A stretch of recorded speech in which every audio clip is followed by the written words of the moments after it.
Welcome to Owning Pleasure as a Black Woman, where we celebrate the joy in just being you. I'm Natasha, your certified sex and intimacy coach and clinical sexologist. Just call me your guide to unlocking pleasure. With years of experience in helping individuals embrace pleasure beyond sex, I'm here to empower you to rediscover the beauty of pleasure in every aspect of life. So settle in, relax, and get ready to savor the wisdom and insights we're about to drop. This is your space to be present, learn, and enjoy the show.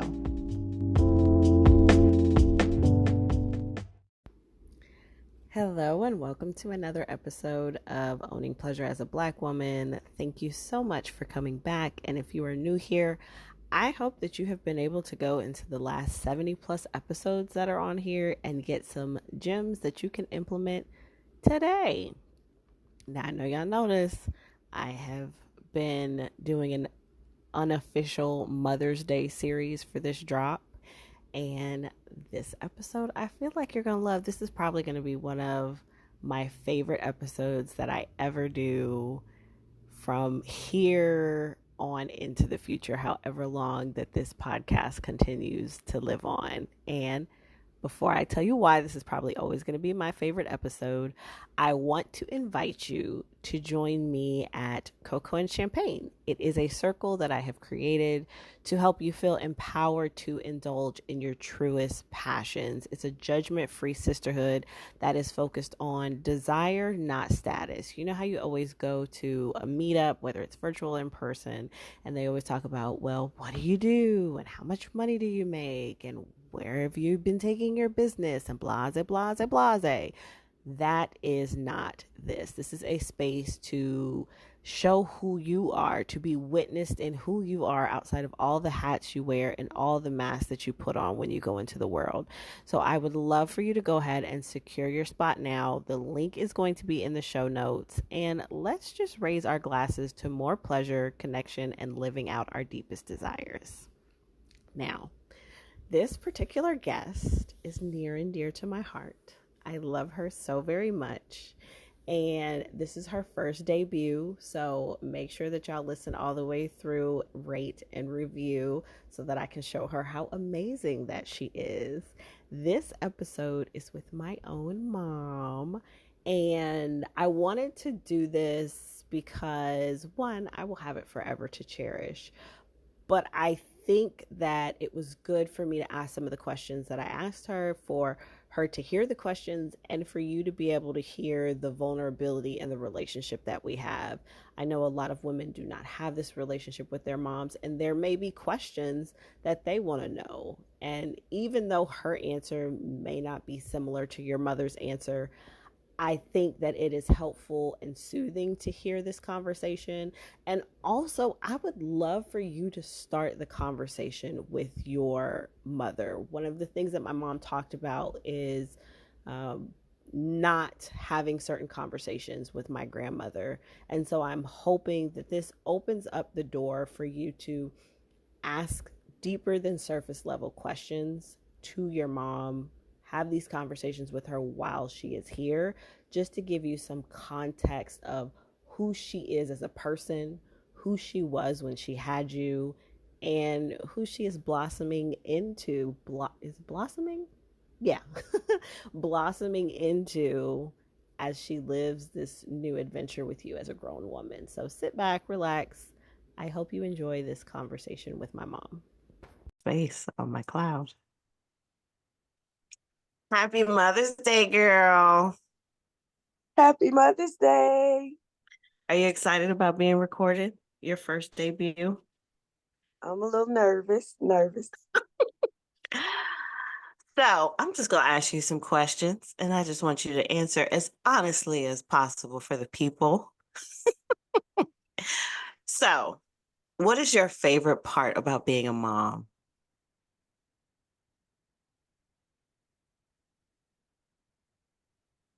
Seeing you girls make your way and seeing all the new information that's available to you all to help you grow. I remember you saying that. Remember when we were in Jamaica and you were like, look at all of these women out here and they left their families at home and they're just enjoying their time. I love that. Is that not something you got to do? No, no. Um, I pretty much took care of you guys. I mean, I never really thought about leaving you guys and just going on vacation. I felt like you all needed a break just as much as I did. And so I tried to always take y'all with me. Plus, for me, it was about the memories and seeing y'all smile and seeing y'all happy. Now that you have a little bit more knowledge, would you have done anything differently?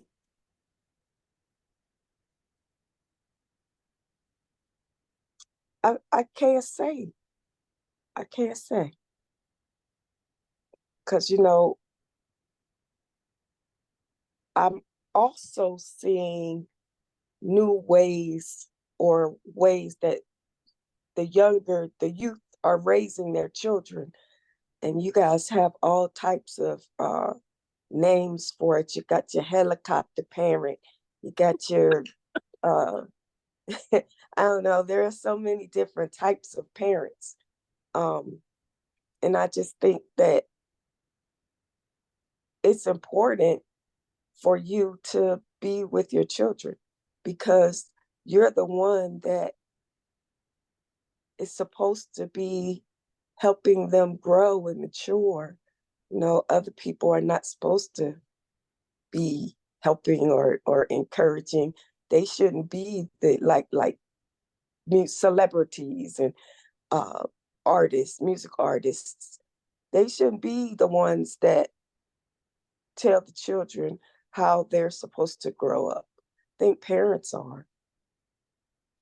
So I just So that brings me to another question. You say that parents should be parenting their children. You had me when you were 20? Yeah, because we're 20 years apart. And then I had Jaden when I was 20. I got pregnant when I was 19. And now that I'm older, and I was having a conversation with Jaden the other day, I was like, "You're 17. Just think, in 2 years you'll be 19." And that's when I was pregnant. And he was like, "Whoa." Now that I'm older, I'm like, I didn't know nothing. I was a baby. I didn't know nothing about being no parent. So, how do you feel like when you say you're supposed to be a parent? How did you know how to be a parent at 20? Like you're still a baby. I didn't. I didn't. I knew nothing about being a parent. And you were so colicky. I remember your dad would come home in the morning and I would not have slept. And he'd come home and he would look at you and he'd be like, it should just be a zipper top over this, that's and that. And I'm like, yeah, I wish it could be. But I don't know. I mean, my mom was still alive then, and my aunt Marie. So I had individuals to give me guidance. I don't know if it was the right guidance. I mean, it must have been. You both are doing really well, I think, you know. Hmm. So, what do you feel like are some things that you took away from grandma as far as what it means to be a mom and to be a mom to girls? Because I have boys, and I hear that mothering girls is way different than mothering boys, especially if you have stuff like stuff that you haven't healed from or like different interactions with your mom. Let's start with the bad things I feel like I got from her. The whoopings. Hmm. Um, I didn't have to whip you as much. Your sister, she was a trial. Yeah. Um, and I see you guys raising your children, and you all don't hit. You all have conversations, and you let your children be themselves. And I feel like sometimes I took that away from you all, or I beat some of those things out of you, you know. Mm-hmm. Like for instance, I see my granddaughter, she's 10, and she is just so feisty, you know. Callie Mm-hmm. is just her mouth. Back in the day, I would have Right. quick backhanded, but that girls, go sit down. Go sit I down. agree. That would have been me because I was the oldest. So had I, she is like a Yeah. manifestation of me. She really is like every time I see her, I'm like, girl, just it's too much of me in you, and I don't like it. But absolutely, like I would have gotten hit in the mouth. Who are you talking to? Nobody. Absolutely nobody. So it is very different. And I think I don't whoop. It's not for me, it's not the gentle parenting. I can be honest. It's exhausting. It's exhausting to try to run It is. around hitting kids and they bigger than you and then they turn around and do the same thing in a couple weeks and now I'm exhausted again. It's just, it's pointless. There are other consequences I feel like are less laboring on me and probably bothers them a whole lot more because I know we got to a point where I was like, just hit me. Just hit me and let me go on my way. Because at least after this little 5 minute hit, I can go outside and play. So when the punishment changed to you can't go outside, you can't go hang out, it was just like wall slide. Please just hit me a couple times and let me go outside and play. So, but yeah, we talked about that, about your whoopings compared to our whoopings, and we have all agreed that in your age bracket, y'all were getting abused.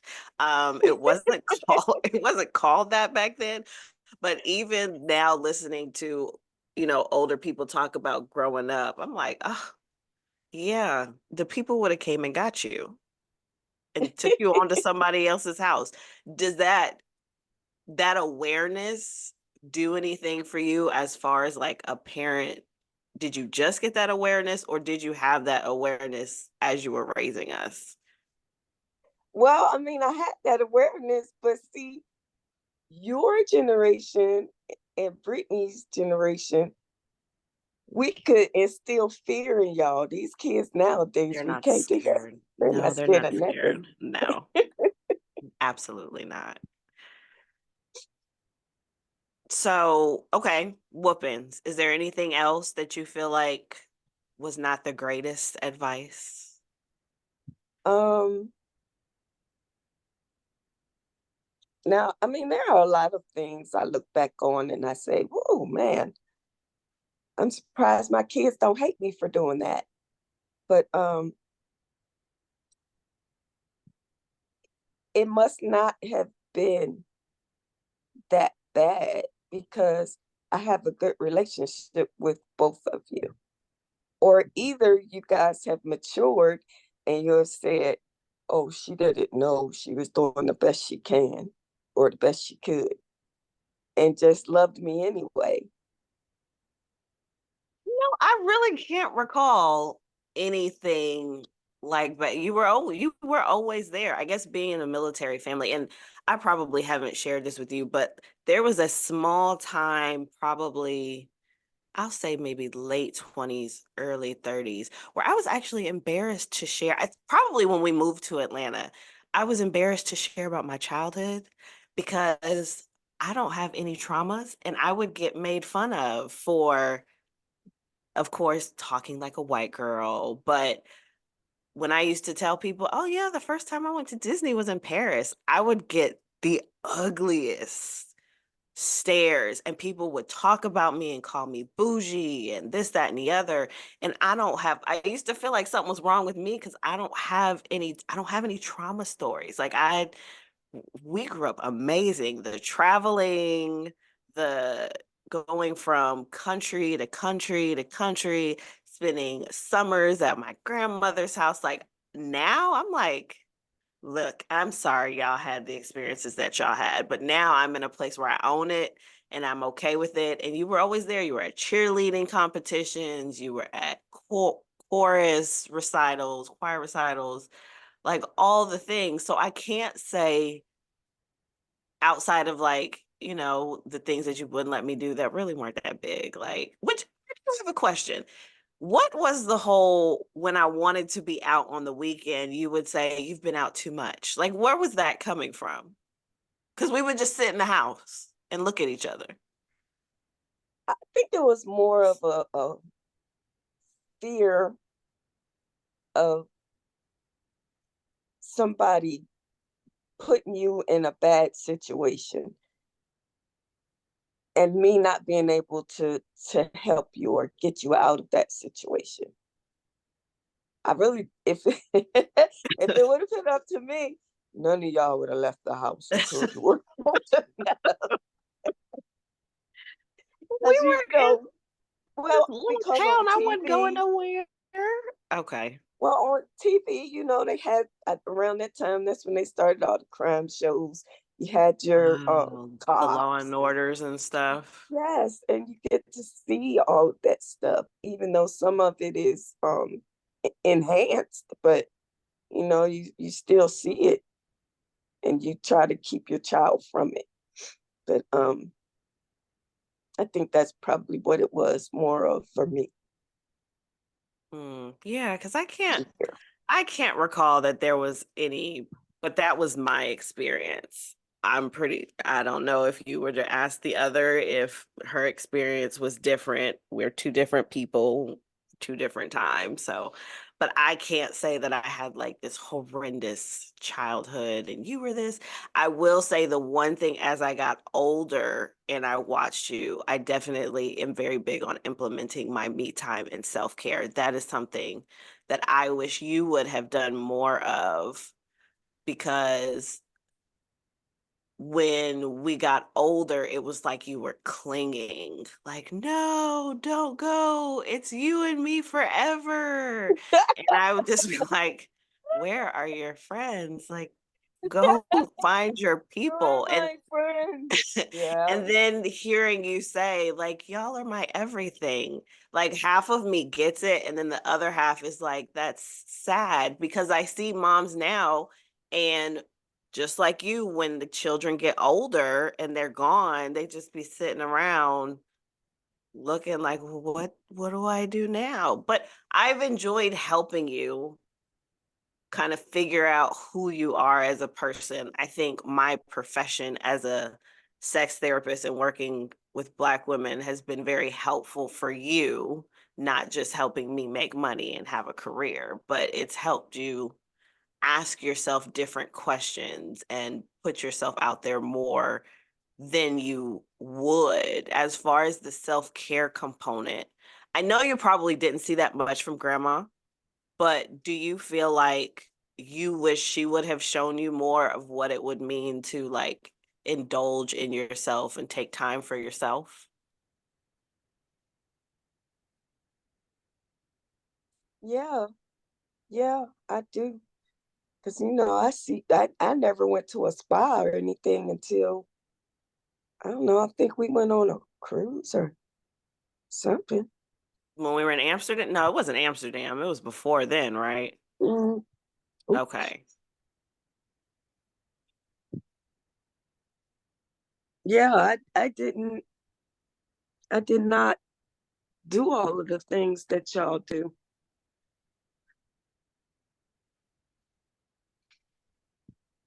You still there? I am. Are you plugging up your phone?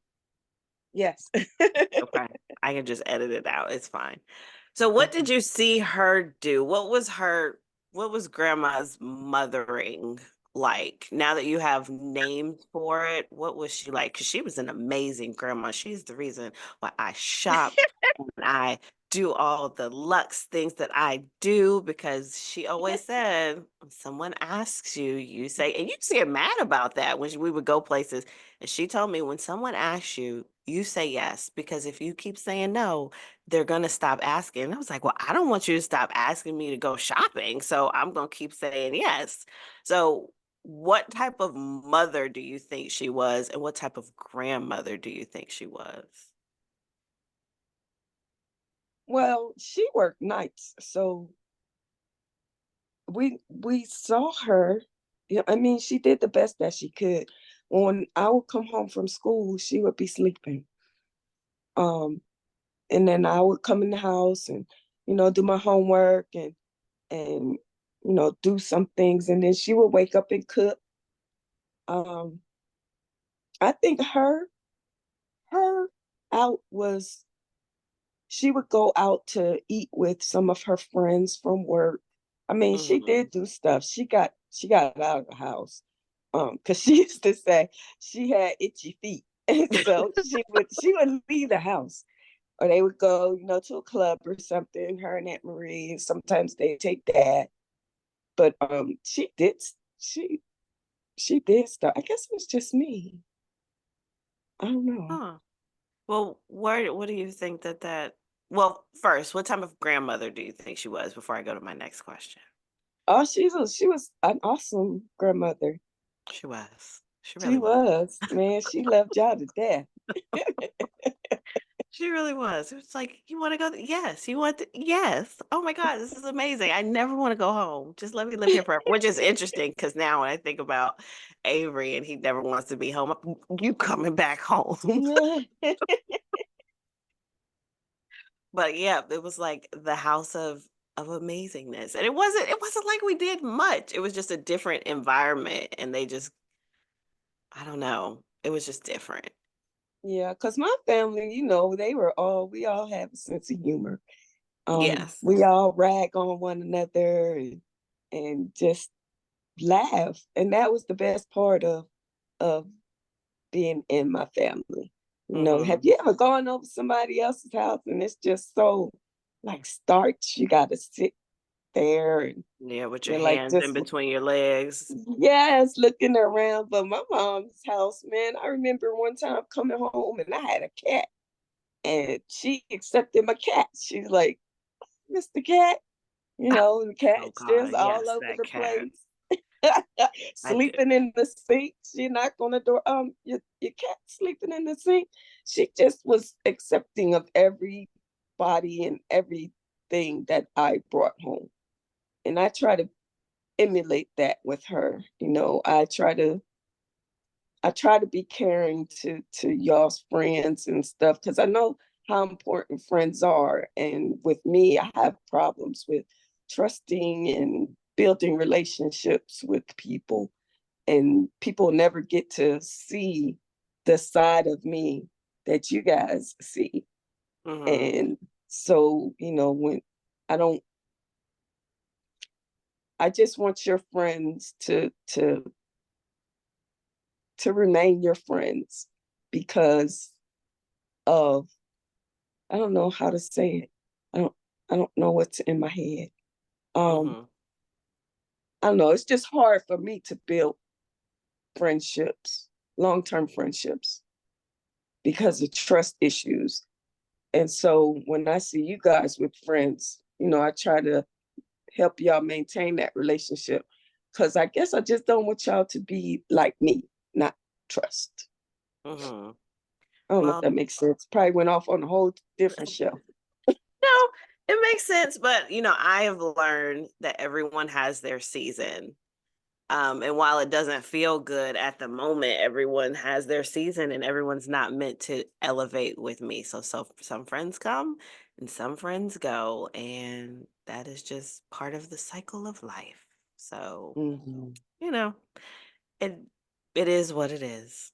Anyway, so the self-care part. So there is somewhere along the way you made the decision, it sounds like, to throw yourself into all things mommy. Because if grandma didn't do it and she was doing her thing and I do my thing, I think that Brittany is more like you in the sense of she does like she's about being a mom and like throws herself in that. I think that that is very similar to you. What happened? Where was what got lost in translation You mean, for you be- as far as like taking time for yourself? I don't know. I just didn't want y'all to be lacking. I guess maybe that was something that I wanted when I was younger. Mm, because with my mom working all the time, I mean, she did the best she could to go to like because I was a band geek, um, and just different things. I just wanted to be there to see everything that you guys did, all the moments. I didn't want to miss anything. Everything was precious to me. And so if that meant, you know, getting up out of bed at 9 o'clock at night to run to the store that's just about to close to go pick up things for you guys to do your science project that's due tomorrow. I was on I was on the run. If you wanted to join cheerleading, it'd be in dance. I made it happen. I just wanted you guys to have a full life and have parents there that were wanted the best for you or to see you thrive or be happy.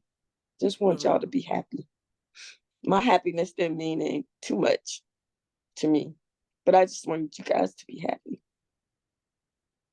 How does that work now when your when your happiness didn't mean much to you then, and now we're adults living our own lives and you have to find your own happy? Well, I'm still lost. I'm still searching. I try different hobbies and do different things, and I might do it for a year, and then I'm like, sure, I don't want to do this no more. Mhm. This is not what I want to do. And I'm just working towards trying to find something that I like to do. Right now, I just want to be around my grandchildren because I've missed a lot of them growing up. Is that you doing the same thing, it just looks different? Child, you out here dropping gems for free. Lord. Maybe I have to think about that. Okay. Well, you said on that because it sounds like the cycle, right? Like we're grown, so it's like, oh, new kids. So let me put my happiness in the grandkids, and then the grandkids get old. Oh, great grandkids. Let me throw my happiness into them. So just something to kind of simmer on. So I want to, because what I recognize is we have a lineage of a lot of pain and suffering, and we're not far removed from all of that because Pap was out there picking cotton and stuff. So how do you think grandma's relationship with great grandma was, as far as like that loving relationship and learning how to be a mom? Because I know it was a lot of them, and so that just makes things very different. But how do you think that she was mothered? Um, well, she was was she? Hold on. She was the baby of the first group because in the first group there were six in the first group, and she was the baby. So we never really talked too much about her childhood. Um, it's a lot of things that I regret uh, not asking my parents before they passed away. She never really talked about her childhood. I wonder if that was on purpose. I don't know, but back then they was like hiding secrets and stuff, and you would have to sit on the stairs to hear what's going on in the family, or ear Hmm. hustle to hear what was going on in the family. So yeah, they kept everything pretty much wrapped up tight. That sucks because I be trying to get information to find stuff out, and it's just like we keep getting to a dead end, to a dead end, to a dead end. I'm like, I am determined to figure things out because I only remember going to great grandma's house maybe once or twice. I don't I don't have a full picture of her. I can't remember her like that. It's fuzzy. Mm, How was she yeah. to you? She was nice. She was a nice grandmother. Um, but she didn't play. If something was about to pop off, she go get her stick.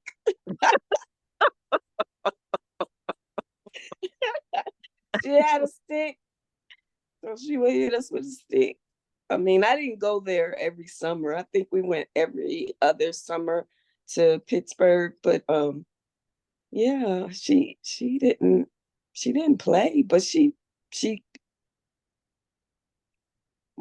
she loved to travel, and she loved to go to the senior citizens center. And I remember she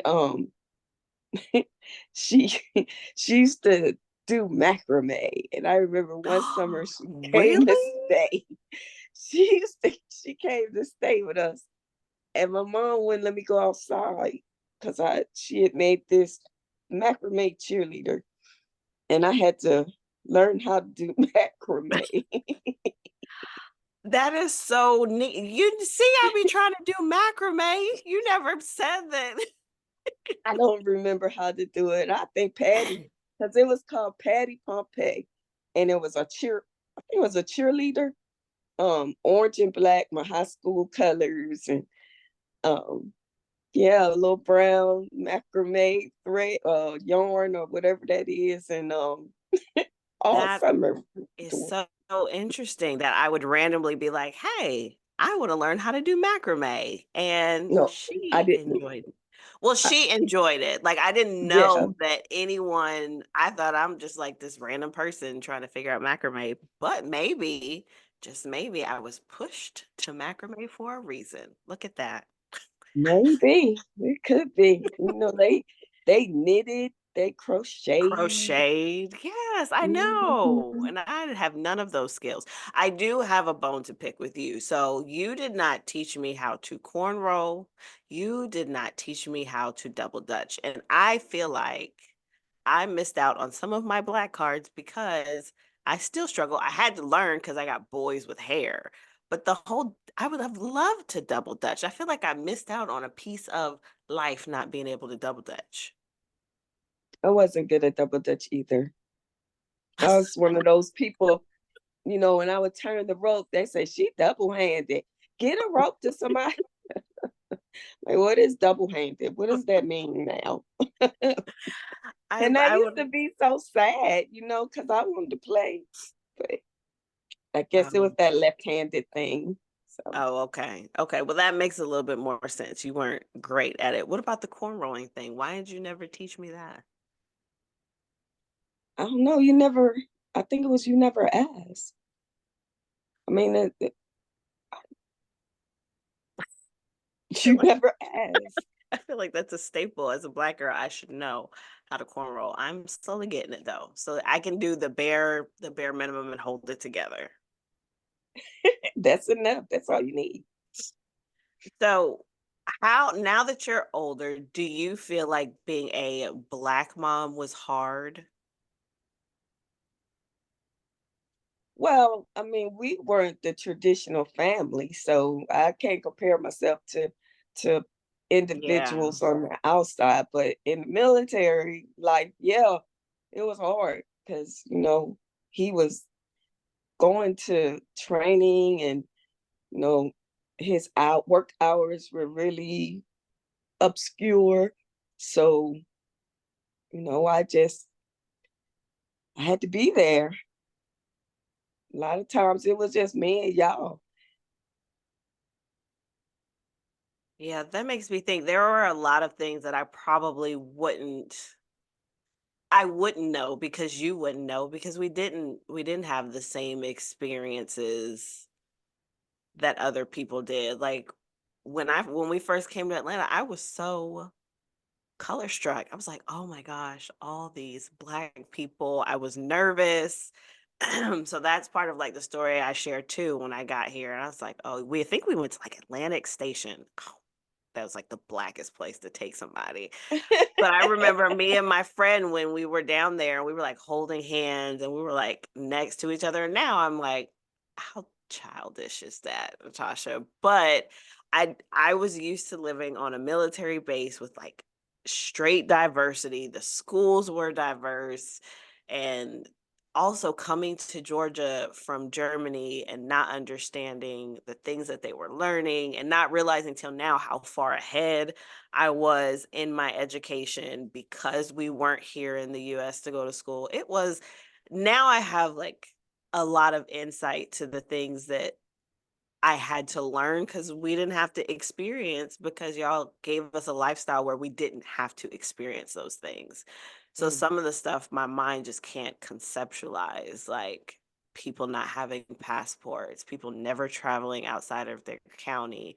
Um, like just some of those things where people would find it as a luxury, it didn't make sense to me. So I almost mm, had to learn the Black culture, mm, which is probably what I've been doing over the last year or two as far as like what it means to be a Black woman, how these Black women struggle with raising Black girls, and different like jealousies and frustrations that it comes to raising Black girls as a Black woman, because I didn't have to experience any of that, but I have mhm, all of these women in my practice who struggle with their moms, and I'm just like, I could not. I don't know how y'all out here doing this and your mom don't like you. That just doesn't make sense to me. mm. So thank you. I genuinely appreciate my childhood. I appreciate what it has allowed me to experience, which now I have the wanderlust. I want to travel all the time, and I go stir crazy if I can't go anywhere. And I do the same for my kids.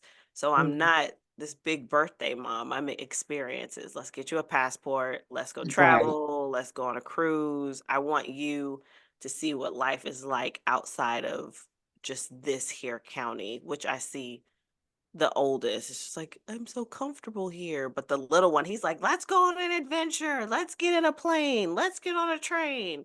So Mhm. seeing the difference between the two, but that is how I'm going to continue to do it. I want them to have experiences, and that can be the legacy. The goal is to add some wealth in there too, but the legacy of experience is good too. I appreciate Right. that. And I think you were an amazing mom. You did a great job. Oh, you're gonna make me cry. Don't do that. We don't do that. You did. That's So not. It's gonna be one of the big ugly mom cries too, real snot bubbles and everything.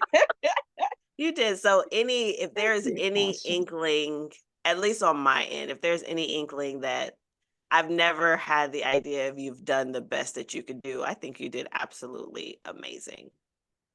Oh, well, thank you. I appreciate that. You are very welcome. Thank you for doing this interview with me and sharing all of your business to my listeners. And I told you I wasn't going to ask you anything crazy. Thank you. I love you. I love you too. Thank you for having me.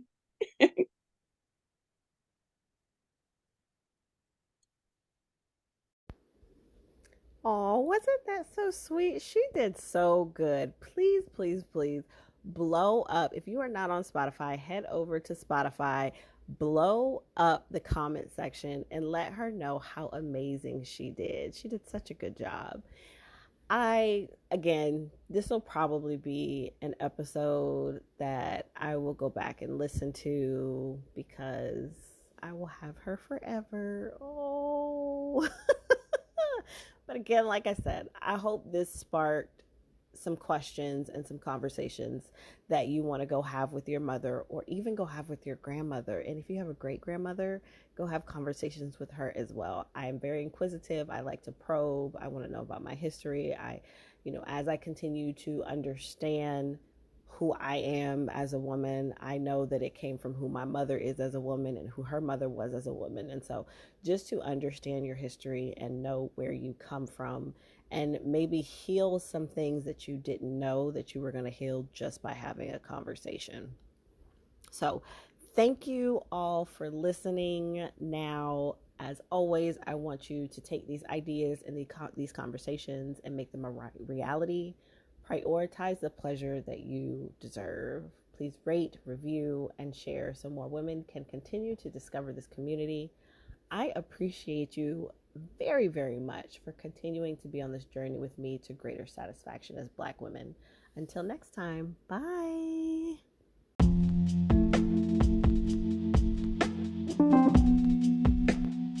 Thank you for joining us on this episode of Owning Pleasure as a Black Woman, and I hope today's conversation has inspired you to embrace pleasure in all aspects of your life.